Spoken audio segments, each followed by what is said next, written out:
La democracia se fortalece cuando la justicia llega a todos. Tenemos que hablar de justicia. Es un espacio destinado a fortalecer a la ciudadanía en un lenguaje simple, porque una justicia oportuna, confiable y eficiente se construye de derechos y deberes. Tenemos que hablar de justicia. Un espacio realizado por el Poder Judicial al servicio de todas las personas y la carrera de periodismo de la Universidad Finisterra. Sean todos muy bienvenidos. Iniciamos un nuevo capítulo de Tenemos que hablar de justicia. Les habla aquí Rocío Brito y los invito desde ya a ser parte de esta conversación sobre el Poder Judicial. Este importante poder del Estado que a veces puede parecer lejano, por eso queremos comunicarle de la manera más simple y cercana todo lo que debe saber sobre cómo opera la justicia en Chile. ¿Aún lo ve como algo lejano? Queremos que se entretengan aprendiendo con nosotros. Hoy toca hablar sobre la infraestructura del Poder Judicial. No da lo mismo la calidad de los espacios, ni donde se administra la justicia. Por ello, que agradecemos la presencia del jefe de Infraestructura y Mantenimiento en la Corporación Administrativa del Poder Judicial, Jorge Ponce. Mucho gusto. Sea muy bienvenido, Jorge Ponce, a este proyecto de la carrera de periodismo de la Universidad Finisterra junto con el Poder Judicial. Muchas gracias por la invitación. ¿Estamos entusiasmados entonces de iniciar esta conversación, don Jorge? Absolutamente. Perfecto. Bueno, sabemos que usted tiene la agenda muy apretada, como todos los que trabajan en el Poder Judicial, así que le agradecemos su presencia y que podamos tener acá una conversación y poder esclarecer un poco las dudas que tiene la ciudadanía, ¿no? ¿Qué le parece este proyecto radial en conjunto con la carrera de periodismo? Mira, me enteré hace 3-4 días de la invitación y la verdad es que no dudé ningún minuto en poder venir. Lo más complejo, que como tú dijiste, era la agenda, pero creo que es muy importante que la ciudadanía también entienda un poco lo que estamos haciendo y acercarnos a cada una de las personas de este país que entienda lo que hacemos, el trabajo que hay detrás. Sobre todo en mi área, que mi área tiene tal vez no que ver directamente con la justicia, sino que tiene que ver con la infraestructura para poder aplicar la justicia. Exactamente. Bueno, todo indica que en los últimos años la Casa del Poder Judicial, entendida como todos los espacios físicos donde se administra justicia, han tenido cambios significativos a nivel de infraestructura, de arquitectura más bien, de calidad de las instalaciones, de cobertura a lo largo de Chile. Y si pudiéramos explicar por qué se pone en valor la infraestructura en el Poder Judicial, en sus palabras. A ver, en primera instancia yo creo que hubo un cambio hace unos 4 o 5 años atrás, en la cual la forma que tenían los edificios de una estructura muy ceremonial, muy jerarquizada, llevaron a una estructura más de vanguardia. Esta infraestructura de vanguardia hace que la ciudadanía se sienta mucho más cercana, porque además se transforma en un ícono en la ciudad, como por ejemplo el Centro de Justicia que inauguramos hace casi un año en Antofagasta, que en el fondo es un edificio muy moderno y que por lo tanto la gente se puede sentir más cercana. ¿Y qué usted dice que es muy moderno? ¿Qué nuevas tecnologías tiene ese edificio? Primero, cuando hablamos de modernidad en infraestructura, lo primero que tendríamos que ver es la fachada, por ejemplo, y cómo se comunica ese edificio con nosotros. Es decir, teníamos antes edificios que son muy estructurales, muy señoriales. Hoy día tenemos una imagen que mezcla muchos materiales, así como vidrio, madera, hormigón, etcétera, y lo hacen un poco más amigable dentro del entorno. Ahora, respecto a las tecnologías, claro, por ejemplo, el Centro de Antofagasta tiene un nivel bastante alto en tecnología desde el punto de vista, por ejemplo, tenemos luces, por ejemplo, que se activan en la medida que las personas van caminando, se van activando las luces, el control de aire también. Entonces, todo ese nivel de tecnología lo estamos hoy día incorporando. Pero el primer cambio fundamental es lo que uno ve del edificio. Esa es la primera imagen que hoy día es muy distinta a lo que teníamos hace 4 o 5 años atrás. ¿Y esas luces en qué consiste? Me llama mucho la atención. Mira, ese sistema, en el fondo, es un sistema que va controlando la cantidad de luz que llega desde el exterior del edificio hacia el interior y va detectando también cuánta carga de personas hay. Y con eso se va definiendo si es que se necesita mayor cantidad de luminosidad, menor cantidad de luminosidad y se genera un control de luz. Mire todas las tecnologías que tiene el Poder Judicial en este momento. Sí, así en eso estamos. Hablar de justicia, tenemos buenas noticias. Bueno, ¿habría imaginado usted que un tribunal podría ser un espacio que acoge al arte? Así es, desde hace un tiempo, las instalaciones del Poder Judicial han abierto sus puertas a distintas manifestaciones artísticas. Este año lo hace con una nueva exposición de Salvador Dalí. Más detalles en la nota de Matías Cuevas. El día jueves 11 de octubre fue inaugurada en la jurisdicción de Copiapó la exposición Los sueños caprichosos de Pantagruel, del famoso pintor español Salvador Dalí. La exposición cuenta con 26 grabados originales del artista, en base a una reinterpretación de una edición del siglo XIV, la cual fue ilustrada por François Deprez. Pero, ¿cuál es su importancia? Es lo que le consultamos al ministro de Corte Suprema, Jorge Dam. Acercamos la cultura también a nuestros usuarios. Salvador Dalí es un pintor muy conocido, no solamente por su obra pictórica, sino que también por una cierta actitud bastante crítica de la sociedad que le tocó vivir en su época. El arte es un lenguaje universal, conmueve, invita a reflexionar, te hace preguntas y te hace cuestionarte. Y eso es muy importante en el desarrollo humano. La exposición, además de su actual apertura en la ciudad norteña, tiene contemplado viajes por Talca, Valdivia, Chillán y Antofagasta, haciendo una apuesta por ciudades lejanas a la capital. Pero, ¿por qué fueron elegidas estas ciudades? Porque queremos descentralizar, sacarlo de Santiago. Por supuesto que también las personas que están en Copiapó y que están en otras provincias también quieren verlo, les gustaría tener acceso a esta cultura. Y teniendo nosotros la posibilidad, dado que una exposición que fácilmente se puede colocar en un container y se puede llevar, y la organización propietarios de estos cuadros lo permiten, por supuesto que lo hacemos. Y a Copiapó y a todas las partes que se pueda llevar. La muestra permanecerá abierta en Copiapó hasta el día 25 de octubre, en los horarios de lunes a viernes, de 8 de la mañana a 2 de la tarde, distribuidos entre los 3 pisos del Juzgado de Letras del Trabajo y 3 y 4 de Letras, con dirección Copayapu 1134. Luego dirigir su recorrido hacia otras ciudades del país. Jorge, ¿qué le parece que el Poder Judicial le abra las puertas al arte? ¿Y qué impacto genera esto en la gente? Bueno, esto además permite que los espacios físicos del Poder Judicial se abran a la comunidad que nunca ha pisado estos lugares. Por ejemplo, van estudiantes, y eso aporta a mejorar la vinculación con la sociedad. En primer lugar, el Palacio de Tribunales en sí es una obra de arte. Ese edificio es bastante icónico y dentro hay varias obras, de las cuales son súper interesantes. Yo creo que el aspecto que ha desarrollado comunicación y la actual dirección, y así como los presidentes, ha sido bastante buena de acercar esto a la comunidad. Por ejemplo, las visitas del año pasado que tuvimos a varias presentaciones fueron muy masivas, entonces por lo tanto eso acerca un poco la imagen nuestra, de a lo mejor tener cierta dureza respecto a cierta imagen que podría ver la comunidad, a este punto que es como distinto a lo que aplicamos. Exactamente, bueno, nosotros conversábamos anteriormente sobre la tecnología que hay en los tribunales. Respecto a eso, ¿cuántos nuevos tribunales existen ahora y cuántos centros de justicia se han abierto en los últimos años? Y usted hablaba mucho de la calidad, ¿de qué tipo de calidad estamos conversando, no?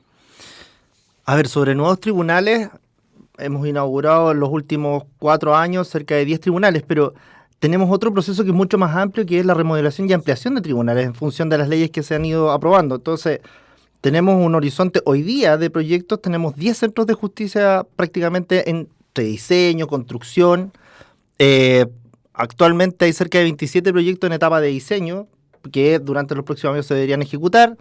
Tenemos obras de remodelaciones que son más o menos 45 proyectos, entonces por lo tanto la cantidad de obras que hoy día tenemos vigentes es bastante amplia. Ahora, respecto a la calidad del estándar que tenemos hoy día de construcción, si usted visita cualquiera de los edificios que hemos inaugurado, se va a dar cuenta que efectivamente hoy un punto de vista muy fuerte es la calidad arquitectónica y la calidad del trabajo. O sea, si uno lo ve efectivamente muy bien terminado.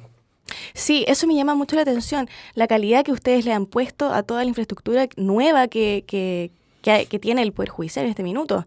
Realmente es muy interesante esta nueva tecnología que usted hablaba de las luces, que le otorga un plus, por así decirlo, a cada edificio, ¿no? Es un plus, pero no es lo más importante. Lo más importante es el espacio que pueda tener quien visita este edificio. Que este entorno sea en el fondo lo más amigable. Cuando una persona va a un tribunal, no va por felicidad, o sea, no es un momento agradable. Entonces, por lo tanto, que la infraestructura ayude y apoye en ese momento a esa persona teniendo un espacio lo más cómodo posible, un lugar de espera lo más cómodo posible. Por ejemplo, las salas de niños, los tribunales de familia, en donde esperan los niños, que tenga la mayor elementos para que el niño esté distraído en una situación que puede ser sumamente complicada. Eso es lo más importante, eso es lo fundamental, eso es donde La infraestructura puede aportar y apoyar a la comunidad en una instancia que, yendo al tribunal, nunca va a ser muy agradable. Bueno, ¿qué están haciendo para que, en términos de infraestructura de la que dota el Poder Judicial sus espacios, vaya creciendo en calidad y sea la más apropiada para recibir a los chilenos? ¿Y qué referentes en estos temas se consideran? Por ejemplo, países, por ejemplo, no sé, Londres. Ahora, en términos de infraestructura, lo que hoy día estamos desarrollando básicamente es, primero, mejorar nuestras etapas de diseño. Y en base a eso, estamos tomando e iniciando un proceso de reconocer mucho lo que el funcionario y el usuario requiere. Entonces, estamos en un proceso de ver efectivamente qué requerimientos tiene específicamente el funcionario a fin de que esto se plasmen dentro del desarrollo. 2, estamos iniciando ahora unos procesos que llamamos ex post. En el fondo, una vez que entregamos un tribunal, vamos a ver efectivamente si las medidas implementadas son las que necesitaban o bien lo hacemos como una lección aprendida para incorporarla en nuevos proyectos. Y de esa manera vamos haciendo una retroalimentación y una mejora continua dentro de nuestro proceso de construcción. Ahora, respecto a los espacios, efectivamente hemos visto algunos proyectos externos, pero también, por ejemplo, en Latinoamérica estamos a la vanguardia en la construcción de edificios. Tomamos algunos requerimientos de algunos externos, pero también hay que llevarlo mucho a la diversidad que tenemos geográfica en el país. Por ejemplo, el tribunal que estamos haciendo en Puerto Williams actualmente, que es el tribunal más al sur del mundo, no tiene nada que ver con el tribunal que estamos haciendo en Alto Hospicio, porque son dos proyectos absolutamente distintos, tienen condiciones distintas y funciones distintas. Por ejemplo, y el nuevo tribunal que pusieron en Antofagasta, ¿en qué referentes tomaron para poder realizar? La verdad es que eso lo desconozco porque yo llevo un año y ese edificio se inauguró, como te comentaba, hace un año. Entonces, la verdad es que buscar el referente yo no lo tengo tan claro. Perfecto. Bueno, de aquí al 2022, uno de los objetivos es construir 168 centros de justicia y tribunales. ¿Cómo van hasta este minuto en eso? ¿Y cuántos han logrado construir? Tenía una precisión. No son construir tribunales, 168 tribunales, sino que son entre construcciones de centros de justicia nuevos, pero también son ampliaciones y remodelaciones de tribunales existentes. Entonces, en realidad, es una cartera de proyectos que considera no solamente tribunales nuevos. ¿Cómo vamos hoy día? Llevamos un 30% de avance considerando estas ampliaciones y remodelaciones, que son proyectos, la verdad, que bastante más chicos que los centros de justicia que estamos viendo hoy día que construyendo en varias partes del país. O sea, no son solamente construcciones nuevas, sino que también son ampliaciones, sí, para que nosotros aclaremos a la audiencia. Claro. Entre más simple mejor. Es el Código Ciudadano. Justicia en lenguaje claro.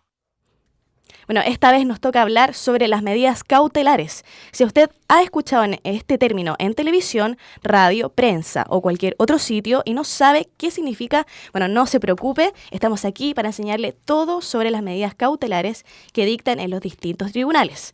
Para esto dejamos a nuestro periodista Matías Cuevas, que nos explicará a continuación. En todo procedimiento penal hay una serie de medidas que se pueden tomar para asegurar que el imputado no cometa delitos o escape, las que se conocen como medidas cautelares. El ministro de la Corte Suprema, Jorge Dam, explica qué objetivo cumplen las medidas cautelares y cuándo se aplican. Las medidas cautelares son medidas que adopta el juez, generalmente una vez que se comete un delito y es puesto el imputado a disposición del tribunal, como una forma de asegurar su comparecencia para el desarrollo del juicio.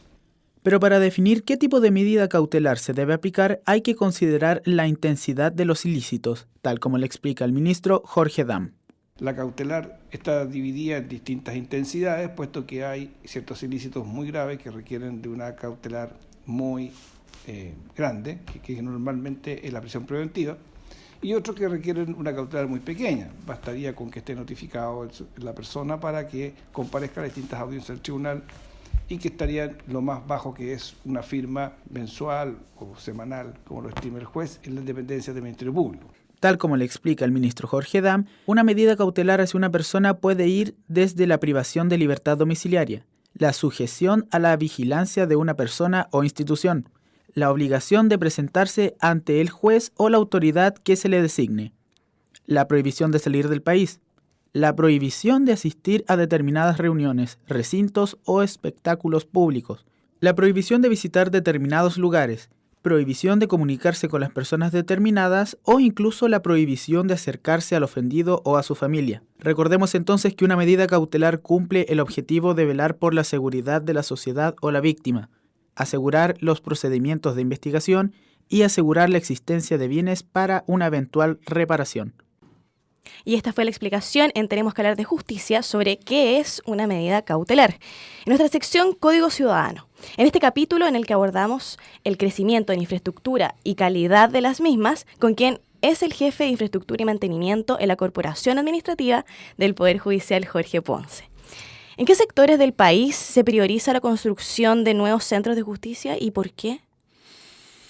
Básicamente primero entra por un tema de demanda.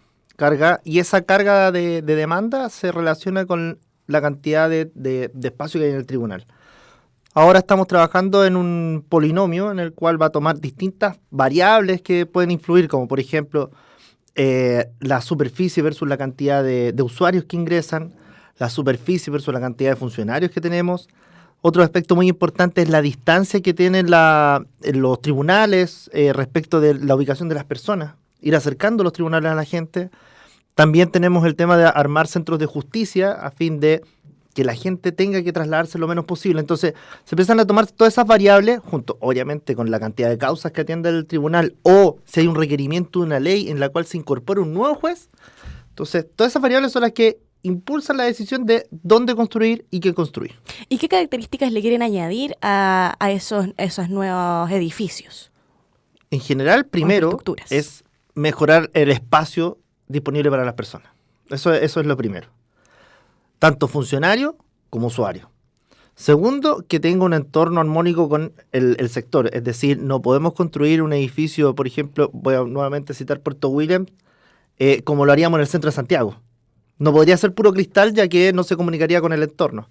Tercero es ser amigable con el medio ambiente. En el fondo, que tenga una certificación LEED que le permita a ese centro de justicia demostrar que fue construido tratando de disminuir lo más posible la huella de carbono. Impacto, claro. Exacto. Exactamente. Bueno, y en el caso de Santiago, los centros de justicia están llegando a su capacidad máxima y sabemos que existe un plan de mejoramiento. ¿Cómo va ese proyecto y en qué etapa está? Bueno, actualmente estamos construyendo el Centro de Justicia de Puente Alto. Estamos construyendo, básicamente haciendo el diseño de la nueva Corte de Apelaciones de Santiago, haciendo el diseño de los juzgados laborales. Estamos haciendo una remodelación también de los juzgados civiles de Santiago, y estamos también en San Miguel construyendo la nueva Corte de Apelaciones y los juzgados de familia, así que la verdad es que estamos abordando la mayor cantidad de proyectos que tenemos de acuerdo a la disponibilidad presupuestaria. Y teniendo en cuenta también el menor impacto posible en el medio ambiente, ¿no? Claro, eso es una consecuencia del diseño, efectivamente. En Tenemos que hablar de justicia, tenemos buenas noticias. Bueno, octubre es un mes especial para todos los funcionarios del Poder Judicial. Tienen su semana. ¿En qué consiste? Es lo que nos cuenta Diego Cornejo. Entre el 22 y 28 de octubre tendrá lugar la segunda versión de la Semana Judicial, instancia que busca reconocer la labor que día a día realizan los funcionarios judiciales a lo largo del país y que se celebra en el mes de octubre, como una manera de conmemorar el 23 de octubre, fecha en la que en 1918 la primera Constitución de Chile estableció los 3 poderes del Estado, dando origen al Poder Judicial chileno. La Semana Judicial es organizada por la Administración Zonal de cada jurisdicción y con el Consejo de Coordinación Zonal. Jean Zunino, jefe de la Unidad de Desarrollo Organizacional en Corporación Administrativa del Poder Judicial, explica el origen de la Semana Judicial y cuál es su objetivo. Se crea la Semana Judicial como una intervención para mejorar el clima laboral de todos los tribunales del país, y principalmente en temáticas vinculadas con reconocimiento, motivación de los funcionarios y el cómo se sienten comprometidos con la institución. Las actividades están enfocadas en los trabajadores y funcionarios del Poder Judicial, quienes participan en diversas competencias deportivas, culturales y de reconocimientos laborales, entre las cuales se entregan galardones destinados a reconocer la labor efectuada por los jueces, profesionales y empleados, según su desempeño, compromiso, años de servicio y compañerismo, como detalla Karen Panes, de la Corporación Administrativa del Poder Judicial. También se realizan actividades deportivas, que digamos que va casi en consecuencia con la cultura de nuestro país. en la cual en eso damos libertad a cada jurisdicción para que preparen sus actividades deportivas conforme a las necesidades y también a disposiciones geográficas que ellos tengan. Estos concursos se van a abrir las bases donde están llamados todos los funcionarios del Poder Judicial a nivel nacional, en donde se invita a compartir su creatividad de manera más cultural. Entonces tenemos 3 concursos, que son el relato breve, que es un cuento como en 101 palabras, poesía, que es una categoría que nos solicitaron, y también de fotografía. El espíritu del Poder Judicial es uno de los galardones principales de la Semana Judicial. Este reconocimiento destaca al funcionario que representa el compromiso, los valores y la misión de la institución, además del premio Trayectoria, que condecora al funcionario que cumple 40 años de trabajo en el Poder Judicial. Ese es el galardón más grande que tenemos dentro de nuestra celebración, puesto que es postulable, es solamente uno por jurisdicción. Con 8.000 participantes el 2017, el Día del Pequeño Ayudante es una de las principales actividades de la Semana Judicial. En ella se invita a los niños o nietos de los funcionarios y trabajadores del Poder Judicial a compartir una tarde donde recorrerán las instalaciones y realizarán actividades. Busca acercar a la familia a lo que es la institución, ¿ya? Eso también va a lo que llama a la identidad con el Poder Judicial. Precisamente en esta actividad es donde hemos tenido la mayor participación de los funcionarios. Las actividades se extenderán hasta fines de octubre y con respecto al año pasado se cambió el modo de elegir a los ganadores de los reconocimientos al espíritu judicial y trayectoria. Ahora, de mayoría simple se pasó a una modalidad donde cada jurisdicción elige un candidato al premio y luego se genera una comisión que elegirá al ganador. Bueno, seguimos en Tenemos que hablar de justicia, un programa radial entre la carrera de periodismo de la Universidad de Finisterra en conjunto con el Poder Judicial. Bueno, Jorge, sospecho que en esta semana judicial los espacios físicos acogen el festejo, toman otra cara, se llenan de colores, música. ¿Cómo usted percibe la semana? La verdad es que hay harto movimiento, hay harta alegría y tratamos de participar en la mayor cantidad posible, pero también el tiempo de pronto no lo permite. O sea, por ejemplo, ayer tenía que participar en el campeonato de fútbol y la verdad no alcancé. Entonces tienden a pasar esas cosas, pero uno nota que en el ambiente hay una efervescencia distinta, hasta que llega obviamente el fin de la semana judicial. O sea, ustedes lo ven con entusiasmo, o sea, participan de cada actividad, absolutamente. ¿No? O sea, yo quería jugar a la pelota, pero la verdad es que el tiempo no me dio, pero, no apremia. Pero buscamos la oportunidad de participar. Bueno, quizás en otra instancia usted podrá jugar fútbol. Fijo, el próximo año tengo que sí o sí jugar. Y bueno, ¿y cómo los espacios físicos se hacen cargo del tema de la inclusión también, que es un tema muy importante? Mira, estamos desarrollando un proyecto, ¿te imaginarás cuántos tribunales tenemos en el país? Sí, me imagino. Bueno, tenemos cerca de 400 tribunales. A lo largo de todo el país. Obviamente no tenemos esa cantidad de edificios, pero en esa cantidad de edificios hay que hacer la inclusión de todas las personas que tengan algún inconveniente, sea de distinto tipo. Por lo tanto, levantar primero la información para ver cuáles son los requerimientos ya es una gran tarea en la cual estamos en este minuto. Y el segundo es implementar las mejoras que sean necesarias. Entonces, la primero y lo más eficaz es empezar a comenzar a trabajar en el diseño de los proyectos que tenemos, obviamente en etapa de preparar su construcción. Lo otro es intervenir aquellos que estamos en construcción hoy día, en los cuales podemos hacer gestión. Y el tercero es este levantamiento de varios tribunales que hay que llegar a levantarlos desde los distintos puntos del país.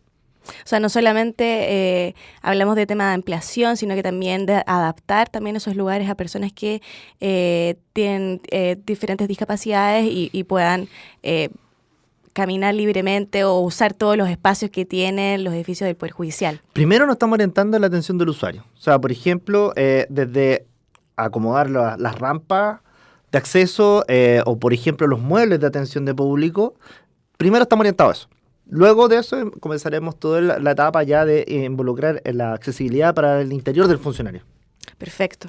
Bueno, sabemos que han realizado un trabajo muy importante en materia de responsabilidad en el medio ambiente, con el medio ambiente digo, en las construcciones. ¿Y de qué manera lo están haciendo?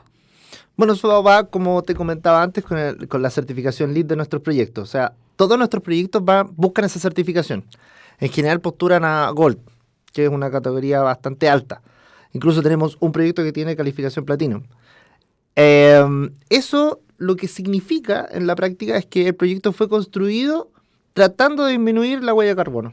Es decir, se verifica que los equipos de clima, por ejemplo, no sean tan contaminantes, que las pinturas no sean tan contaminantes, como poner ejemplos bastante claros, que el depósito de aquellos residuos que son tóxicos o aquellos residuos que son basura, sea en el destino que corresponda, sea trasladado al lugar que corresponda. Entonces, todo ese tipo de variables son las que se consideran. Y ahí es donde empezamos con un trato amigable con el medio ambiente. Y una variable indirecta es que en la medida que los tribunales se transformen en centros de justicia o bien los tribunales estén en un lugar cercano donde la comunidad se mueve, eso quiere decir que el desplazamiento y por lo tanto la huella de carbono que genera la persona para llegar desde su hogar a ese tribunal o a ese centro de justicia es mucho menor. Exactamente. Bueno, estamos llegando casi al final del programa y yo le quería preguntar si a usted le gustaría aclarar algún tema en específico que nosotros no hayamos conversado durante el programa radial, en otra materia de infraestructura o mantenimiento. No, la verdad es que no tengo otro tema más que aportar, más que tengan ustedes alguna otra duda o interés que... No, nosotros hemos quedado bastante claros con todos los avances que están teniendo ahora en el Poder Judicial y todas estas adaptaciones que les están haciendo también. Bueno, quiero agradecerle al jefe de Infraestructura y Mantenimiento en la Corporación Administrativa del Poder Judicial, Jorge Ponce, su participación en este segundo capítulo relacionado con la infraestructura del Poder Judicial. Esperamos haber aclarado sus dudas y damos por finalizado el programa de hoy, donde pudo conocer las actividades de la Corporación Administrativa y sobre lo que es una medida cautelar, cómo el arte llega a los espacios donde se administra la justicia y el detalle de la celebración de la Semana Judicial. Nos escuchamos en el próximo capítulo de Tenemos que hablar de justicia. Fue Tenemos que hablar de justicia, un programa del Poder Judicial al servicio de todas las personas y la carrera de periodismo de la Universidad Finisterra.